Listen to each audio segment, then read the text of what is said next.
Assalamualaikum warahmatullahi wabarakatuh. Nama saya Hamdani, AMDK. Saya menjabat sebagai perawat di Puskesmas Longkali, usia 52 tahun. Tahun 2000 di Puskesmas Batu Kajang. Kemudian di tahun 2016 saya pindah ke Puskesmas Longkali. Selama saya menjabat di 2016, saya memegang program malaria, DBD dan surveillance serta koordinator BOK.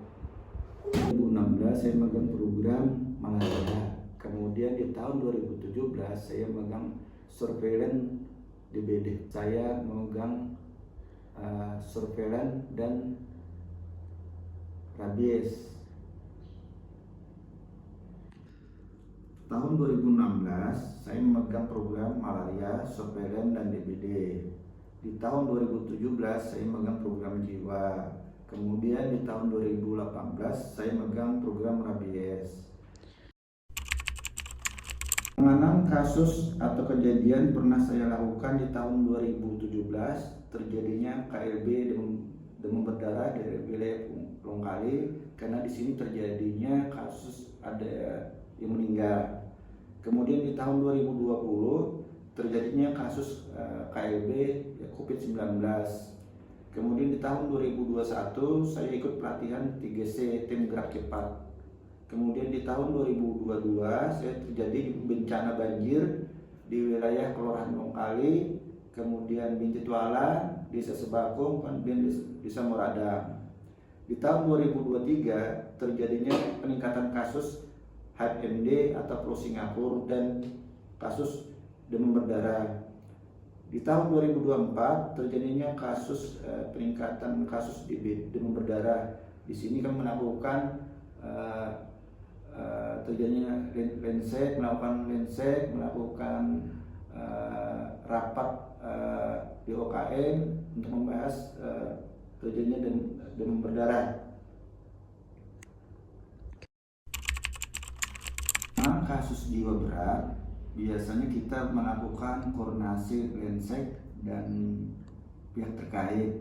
Kemudian sebelum kita melakukan menangani pasien jiwa berat, biasanya kita sudah menyediakan obat-obat, kemudian alat untuk persiapan penjemputan pasien ODGJ berat untuk dibawa ke rumah sakit.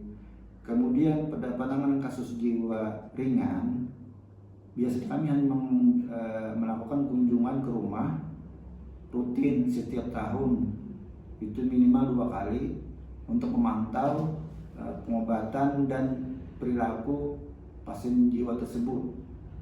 Apabila mengarah ke berat, kita akan siap untuk dibawa ke rumah sakit jiwa atau rumah sakit Panglima Sebaya untuk dirujuk ke rumah sakit Samarinda. Tantangan selama saya megang surveillance yaitu pada penyakit DBD kami melakukan pugging. Di sini banyak sekali masyarakat kebanyakan minta pugging, tapi sebetulnya pugging itu hanya penyakit atau nyamuk besar. Padahal sebetulnya di sini kita harus melakukan PSN plus 3M, memberantas sarang nyamuk.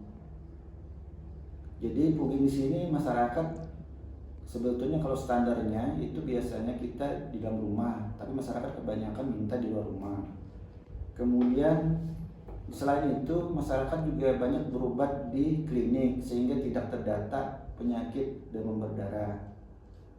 Kemudian pada COVID-19 di sini masyarakat tidak mau diisolasi yang positif, sehingga banyak yang masih berkeliaran di masyarakat.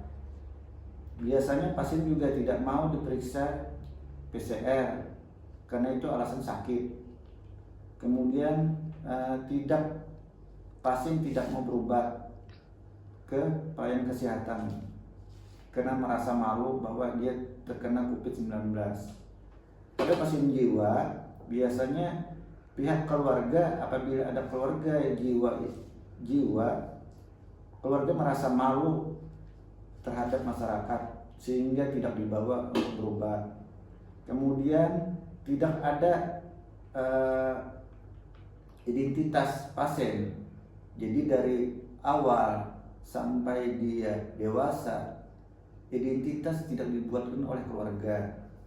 Kemudian keluarga tidak peduli terhadap penderita, apakah dia minum obat, apakah dia tidak peduli gitu. Kemudian akses jalan kebanyakan ini sangat sulit, apalagi di musim penghujan, khususnya di daerah Sebakung. Kemudian yang selanjutnya yaitu program rabies.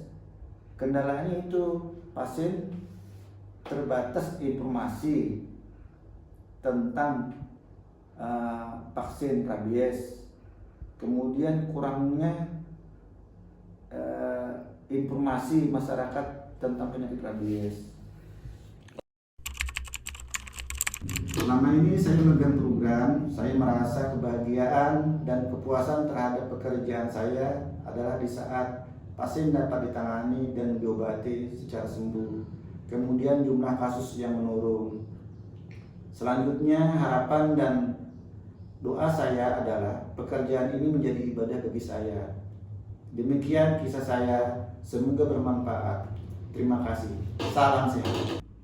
Wassalamualaikum warahmatullahi wabarakatuh.